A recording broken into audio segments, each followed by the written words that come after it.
Hi everyone, Nick Russo here. This video describes a comprehensive study plan that I've developed to help you pass the Cisco Service Provider Automation or SPAUTO exam. The resources in this plan are either free or available on Pluralsight, which requires an inexpensive monthly subscription for about 3 months. The plan is technically diverse as it includes content from several sources and authors. My personal contributions make up about a third of the content. Let's first review the Quick Start plan. If you have network automation experience in other domains, such as enterprise or data center, you can probably start here. The first week discusses core technologies like Python, Git, HTTP, and Docker. Next, I recommend reading my free Evolving Technologies book to get a broad overview of the automation landscape. Then quickly watch my DevNet Associate or DevAsk courses on Pluralsight. This will help fill any knowledge gaps you have. You can also take an assessment at the end of the process to measure your skills. If you're completely new to automation, consider the Square One plan instead. I already have a 10-week DevNet Associate study plan available on my website with a corresponding video here on YouTube.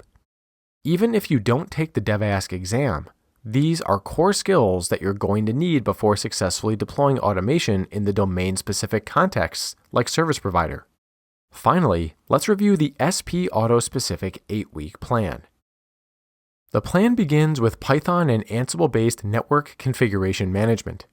This includes some DevNet labs as well. In the second week, we explore other infrastructure as code tools and concepts, as well as introducing netconf for telemetry using the ELK stack. Next, I discuss device provisioning and recommend that you watch the Kirk Byers video series on NetMiko, a popular Python package for SSH-based network automation. I think it's also worth familiarizing yourself with new technologies like Scrapely and Async I/O. In week 4, we revisit Ansible, netconf, and Yang. This repetition and time spacing is deliberate so that you gain constant exposure. The plan continues into week 5 with more Python, Ansible, and netconf. I also introduce an alternative telemetry stack known as the TIG stack, which is very commonly deployed.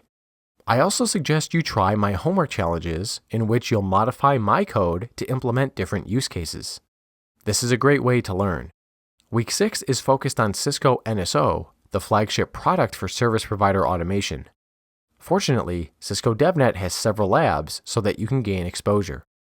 Week 7 introduces gRPC, GNMI, and YDK. Although there is nothing service provider specific about these techniques, they are more prevalent in the SP space compared to enterprise or data center. I also briefly discuss alternative automation products and solutions at the end. The last week is meant to be a final review. You should rewatch the entire SPAUTO learning path at Pluralsight to soak up any additional details you missed the first time. On balance, this entire session should boost your confidence heading into the exam. A few years back, I passed the SPAUTO exam, and I blogged about that exam experience here. You can download this plan in the video description and email me with any questions you have. Head to my website at njrusmc.net for more details, study resources, and technical content. Thank you.